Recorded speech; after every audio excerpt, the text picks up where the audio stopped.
Hi, and welcome to Wrong Way. Ta-da. And today, we'll be looking at the first UL certified electric unicycle on the market, the InMotion V9. So, let me tell you more about it. Wrong Way. And first up, huge thanks to InMotion themselves for providing me this very wheel for testing purposes. If you want to get a wheel like this, InMotion have a European store right now, actually a global store. There's a link down below, affiliate link, if you want to support the channel and check out all of the parameters, all of the specs on their site. I think either way, it's a great idea to check out their site because their specs and like the way they present them is just very, I don't know, readable and very nice to see. So in this video, I'll tell you more about what I feel like it after, the first impressions or during the first rides. But if you want to get into the nitty-gritty of stuff, check out their site. And if you're wondering how this video is recorded, this is the brand new Insta360 One X5 sent to me by Insta360. Awesome camera. I'll make some content about it soon as well. But yeah, if you want to have this drone-like footage in your videos, this is it. That's the camera to do it with. So these are literally my first impressions of the wheel. It costs around $1,300 if you look at their site. This is sort of their new wheel for, everyday tasks. It still costs a fair amount of money. You can get cheaper scooters, you can get, a pretty good bike for that price. But it's nice to see a sort of company venture out into a bit of a more budget-oriented segment rather than, the wheel costing 2,000–3,000 euro and being a very big, heavy behemoth. Although this is also not that small, but it's 23 kilograms. So, you shouldn't have any trouble lifting that up. You also have a lift switch here, boom. And then you can carry it up the stairs, or you can just do, kettlebell trainings with it. Oh yeah, that by the way, that is the sounds I set up for it. It packs a 750 watt-hour battery, so it's definitely not a big battery pack, but this is a much more upgraded unicycle compared to the V10, the V8. I also made a comparison video with the Nosfit Aero and the Begode C8 a couple of weeks ago, so if you want to check that out, head on over and browse my channel to see more information about those other wheels too. In any case, I really like how this wheel feels very sort of modern. It feels like it's designed in 2025 and not like the V10s and V8s we have for years and years on. We have a much fatter tire. It's about 16 inches in diameter, 3 inches in width, and this feels just a lot more tactile. It feels a lot better. You won't bend your rim that easily, and for heavier riders you just put a bit more pressure into that tire and you should be good to go. I really like the tire choice on this wheel. Finally, we also get a hollow bore motor with a strong axle, something that was the biggest issue for me in the V10 and V8. You can see that it's also very low to the ground in terms of the enclosure, and therefore you go in rain, you won't have any issues. It just doesn't spray onto your, your shoes and your feet and your pants, which is something that, a commuter appreciates a lot. It also has a IPX6 rating, so it should be very waterproof, and hopefully InMotion is good with their warranty support there. And in general, I didn't think that I would like riding on this wheel that much, but I just chill on it. I go 20 to 25 kilometers an hour. I'll talk about the suspension in a second, but it's just very enjoyable of a ride. It's simple, it's not over the top, it's a nice software experience because it just reacts very quickly onto what you're doing with the wheel, and turning is predictable. It just feels good. I can even go here and bloop, go backwards and spin back forwards. It's very nice to do tricks on. Another way that makes it a lot more modern than the V10, for example, is the charging speed. Now, out of the box, I got a 4 amp charger for this wheel, which means about a 2.5 hour charge for, from 0 to 100%, which is pretty quick. but you can charge it up to a 1C rating, which means an hour for a full charge. You could use, for example, a pit zoom charger. I recently got one, and that charger will be a lot faster than what you have stock. So, you know, even with it having a quite small battery, if you're in a hurry, if you're in a pinch, and you need to just juice it up quickly, you can definitely do it on the V9. Can't do that so much on both the V10, even the V11 doesn't charge so quickly, but maybe the V11Y does. If you would want me to test the V11Y, let me know in the comments. And you can also see that this wheel is modern, and they put a bit more attention to detail towards the riders by, you know, looking at the components and the features that this wheel has. Now, I'll talk about the tech in a second, but we have a display here up top, and you know, when it's shady, you can see it, but it could be a better display. You can see the speed there, battery percentage, and it's also further up front. So, you know, that's really great for, you know, just looking at the screen. That's where it should be. I like the pedals. They are the same style as we have on the V13, V11Y. Now, of course, I prefer studs that are, you know, screw in like the MTB studs, but for what it is, for the price, I think they're more than enough for what you need in the city. They're really big, spacious, comfortable, and you have plenty of clearance as well while riding on this wheel. The front light has a daytime running light. There's also a sort of projector beam that has a cutoff beam so you won't blind others. You have a tail light as well, and those, I don't know, those turn signals, I don't like them. You can see them, like they turn on by leaning the wheel. I think that's just a gimmick. But I'm happy that there is a pretty substantial taillight in the back. There's of course a typical InMotion style trolley handle. Really awesome for, you know, hanging something off this trolley handle, and it feels so sturdy. Like the trolley handle is great. And the best feature maybe of them all, if I turn off the wheel and turn it back on. Okay, it's not only the sound, it's actually that you can turn it on when it's on the kickstand. OG InMotion riders will know that this is not possible in their prior wheels. Oh, and stay tuned for my full review of this wheel, of course, as well. We also have the charge port in the back, and that opens up here.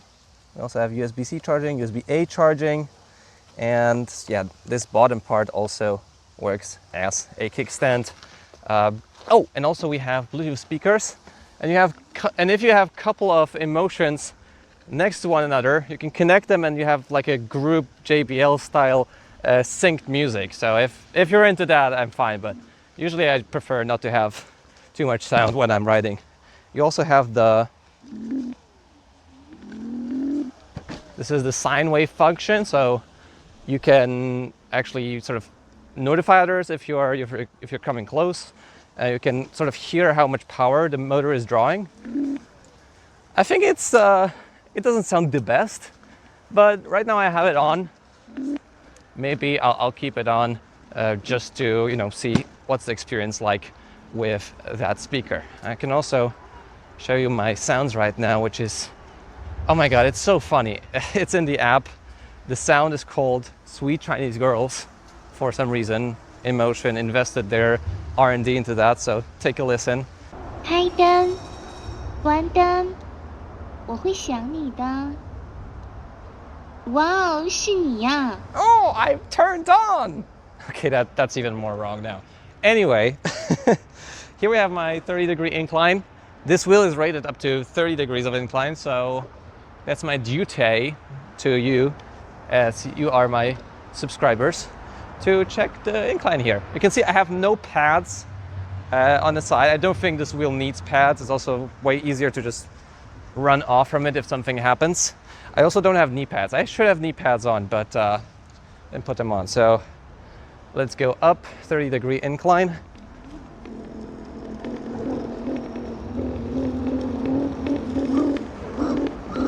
Yeah, 30 degrees.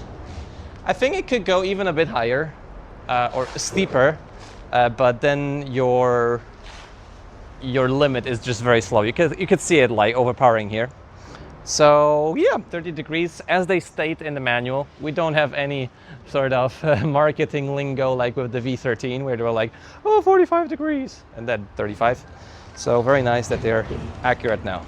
And another cool thing about, talking about inclines is that InMotion actually has their, and I'll try to go down and not die. InMotion has not only a motherboard temperature sensor like most wheels, it also has a temperature sensor, both I think on the NOSFETs and another place on the board, and also in the motor. And the motor temperature sensor is not a given on those wheels, so that's very nice to see in terms of safety. We also have the smart BMS. Ah, it's struggling. But yeah, very, very nice. Here you can also see the side LEDs. You can configure them. I configure them to pink because I love pink. You can also set up your own presets there. So yeah, there's a lot of tech in this wheel. I really like that. Not scraping the pedals, no pedal dipping. This just feels like secure, well balanced, and it's just nice. Like I don't have any like scratches here on the side. Just feels like a well-designed wheel. And it feels like maybe there's a slight amount of pedal dipping here. So the whole sort of chassis of the wheel leaning forward a bit in very long turns, but no, it doesn't feel like it would become any sort of issue. All right, but in the end, this is a suspension wheel, so we have to talk about how the suspension works. And when you order your InMotion V9, the owner's manual is pretty ambiguous about like what you should do in order to start riding on the V9 properly. You actually need to pump up the suspension, and there's both those stoppers on the bottom, which you need to unscrew in order to pump it up. You get the pump in the box. And there's also these two rubber stoppers here on the top, which is a negative chamber. So you pump both up, and InMotion, at least in the manual, was saying it's 150 PSI. I assume both chambers, and that's how I have it now. It's not a lot of travel. It's definitely not a lot of travel. And like it doesn't even come close to, for example, the NOSFET Aero suspension, but that wheel is also quite a bit more expensive. But for what it is, like, I don't know, I feel fine on it. I don't know if it's the setup that I have right now, that I think I'm pretty low on a wheel anyway, but I don't feel like I need all that much suspension on it. The biggest question though is whether this suspension will survive the test of time. The number one issue is that it's air suspension. So in colder climates, you might have some air leaking, and that's sort of the biggest issue on the V11, which has a similar suspension design, and the V13. And I don't know how much better they can do it with this air suspension setup. So that's the number one sort of question. And here you can see we're bumping over those bumps because we don't have enough suspension travel. We're just being bounced up. So that's a danger. If you don't have pads on, it will take some time to, get the right feeling for those bumps in order not to fall off from the wheel. The suspension design is modernized compared to the V11. You have a big sort of metal structure here from the inside that is the slider mechanism. And it has upsides and downsides. Now the upside is that it's very rigid, and I feel like this wheel is very, it's just so tactile and it just reacts very well. Overpowered it there, backwards by the way. But it turns very well. You don't feel like the tire goes somewhere else compared to the body of the wheel. That's something, for example, that happens on veteran wheels, veteran patent, veteran links, etc. I feel like at least the mounting of the motor and the suspension will not go anywhere. The thing is though, how quickly it will get used up, how smooth it is, because it has some sounds now. Sounds a bit like trash, to be honest. But if you're riding, you're fine. You don't hear it. So the question is, like, what's the longevity of this system, and how far InMotion warranty will take you? I always tell InMotion, I've been actually saying that for a couple of years already, just do a non-suspension version of both the V11, maybe even the V9. And you, like, I don't think you need the suspension all that much. It's a nice help, but if we had a choice between non-suspension and suspension, having a wheel that is a lot less maintenance, then for me personally, I would choose the non-suspension option for sure. But with having the air suspension, it is okay when it comes to comfort. I think it's acceptable. I think it's even for some reason better than on the V11. The V11 felt like it was just a bit softer, and maybe due to the way it's designed, felt more linear, and I don't know. I just not the biggest fan of the V11. But here it's like boink boink, it's fine. All right, so let's conclude it all. This is definitely not the most powerful wheel. If you're a heavier rider, like, without pads, I can just overpower it. I have quite an ability to do that too, so, you know, take this into account. But for heavier riders, I would probably still go for a NOS with aero. Like, if you're over 100 kilograms heavy, probably this is not the best choice. But in general, if you're a very mellow rider, if you just use wheels for commuting, if you just want to go from A to B, like, this thing is, first of all, it has everything built in. Speaker, lights, good front light, good tail light. It has a GPS tracker. It has the waterproof rating or water resistance rating, smart BMS, UL certification, trolley handle, good handle, comfortable. You don't need pads. Like, probably I can even sit on it. Can I sit on it? That's what she said, or that's what she asked. I feel something close to my bum hole, but I guess it's better to get a seat for it. But in any case, even the charging is quick. So I think that InMotion did really well in this regard when it comes to, like, a compelling amount of features. The only question is, you know, how does it fare in the long run? And what will be, you know, the after-sales support. In terms of pure riding characteristics, it's very enjoyable. The software is great. It's very zippy, it's very responsive, tactile, and very well balanced. So yeah, this is very cool about the V9. So for $1,300, it's nice to have another sort of cheaper option on the electric unicycle market, with not the biggest range, probably about, you know, 30, 40 kilometers, maybe slightly more, but you know, a lot of features, and maybe you don't need the range. Yeah, on those things you need to really watch out, those bigger bumps. So if you're set for a commuter style unicycle that you want to carry up stairs, you want to have something smaller than a scooter, smaller than an e-bike, I think that, you know, this thing is pretty compelling. So if you're still here, leave a like on the video, subscribe to see more content like this, and I'll see you in the next video. See you soon.